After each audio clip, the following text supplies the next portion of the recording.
Good morning. This is Kimberly Jade with your WJLP News Break. This is Kimberly Kravitz with breaking news. New York Governor Andrew Cuomo has announced he is stepping aside from his office. A statewide investigation released last week found Cuomo sexually harassed multiple women and violated state law. This is Kimberly Kravitz with your WJLP News Break. If you were driving through Homedale last night or early this morning, you may have noticed the Bellworks building lit up in pink in honor of Vienna Savino, a toddler who died from sudden unexplained death in childhood in 2017. Welcome. This is a live special report. We are moments away from a daily briefing on the novel coronavirus. Authorities say the individual, who is not a New Jersey resident, flew into Newark Liberty International Airport yesterday from China. The individual was transported to a location in Essex County and will be monitored for any symptoms for the next 14 days. Millions of folks in the Garden State will relate to this next story, and it's something that most of us already know. Traffic stinks in New Jersey. According to a study by INRIX, a global traffic research company that measures how much time and money commuters spend getting to and from work, New York and North Jersey drivers spent 140 hours in traffic in 2019. Now that's equivalent to 17 and a half vacation days.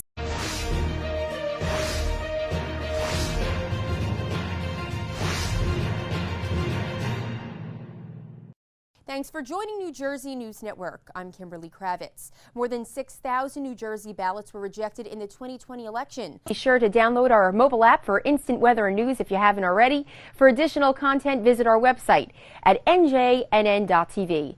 We begin with some breaking news. New Jersey authorities have announced the state's first death linked to COVID-19. Thanks for joining New Jersey News Network. I'm Kimberly Kravitz. Today marks 1 year since 5 people were gunned down at a bodega in Jersey City. I'm Kimberly Jade. Boy, we are feeling the cold out there. Let's pay a visit to Nor'easter Nick with the latest. There's talk about making vaccines a requirement for school children in New Jersey. Body cameras for police officers. It's a controversial topic nationwide, and just this week, a local police department has implemented its use. Jennifer Marin spoke to folks in town who shared their opinion on the matter. September 11th is a day that we remember those lives lost in the World Trade Center attacks back in 2001. A winter storm watch is in effect for 13 counties in New Jersey. What a memorable night in New Jersey. 2021 marks the 150th anniversary of the founding of Asbury Park. 2 million women and girls are released from prison each and every year. Finally, after 15 months of masking up, New Jersey is able to move forward both indoors and outdoors without a face covering. Unless you're a student. And by the looks of it, that mandate is not likely to change anytime before the new school year.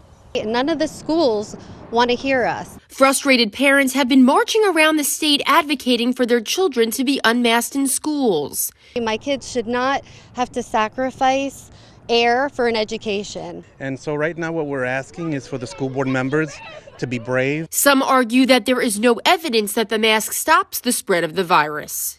I'm a nurse, and there's just no medical reasoning behind it. Masks are to protect you from getting blood spatters, inhaling dust. They do not protect against the virus. Governor Murphy argues that masks are needed because there are no authorized vaccines for children under 12, which is why some parents are more comfortable with their child wearing one. I would prefer that he wear a mask to school and that his classmates did too, because they're too young to get vaccinated. People are dying still. Yes. But how did the children feel about wearing masks all day? It gives me headaches, I get nausea, it makes me uncomfortable, I get sores. It feels like I can't breathe a lot. And as one superintendent said here on Jersey Matters, there's been studies about CO2 for the elementary school kids.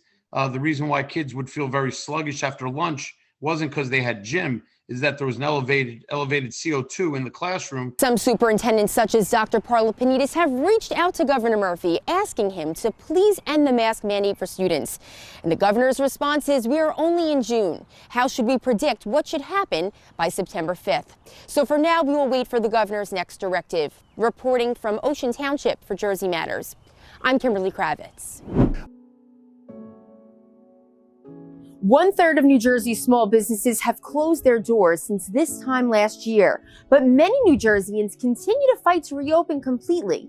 get our economy booming, send our children back to school. But January's COVID-19 numbers have been some of the most deadly since the pandemic started. You know, the governor always talks about public health drives economic health, and we say, so, you know, lives, let's not forget about the livelihoods that are lost as well. Just like so many mom and pop shops that are struggling, such as this diner that can't afford to keep their electric on. Yes, it costs a lot of money to have it open because the fryer's on, the grill is on, and the electricity's on.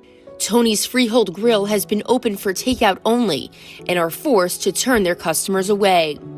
The interest has been down and we haven't been able to make enough money, but we still try to keep going because we need the money to pay the house bills and pay everything. So it's necessary to I don't know. Do you think you'll be able to survive this? Well, we try, and I don't think so.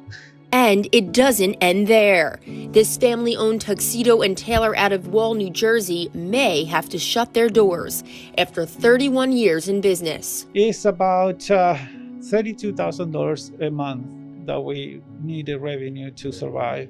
Via Roel is frustrated that the federal government is focused on helping larger companies while small businesses are getting crushed. Yeah, it's not only us. I mean, we're talking about all the small businesses that probably they forgot. They just thinking the business, the corporations. And even big restaurateurs such as New Jersey native David Burke tells me he has losses he will never recoup. You know how much food we had to throw away? Liquor that had to be sold? I got chefs my age who have spent their career and their life savings opening restaurants who are now selling real estate and driving Ubers.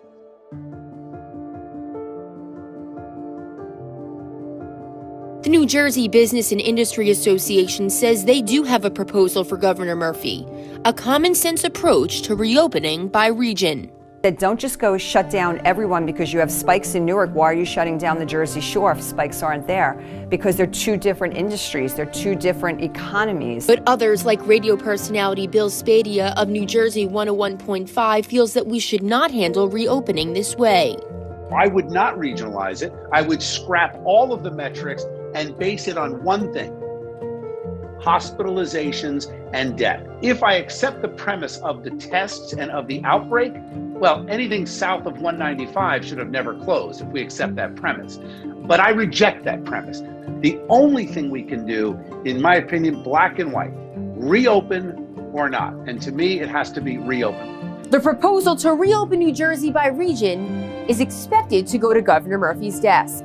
Reporting from the state capitol for Jersey Matters, I'm Kimberly Kravitz.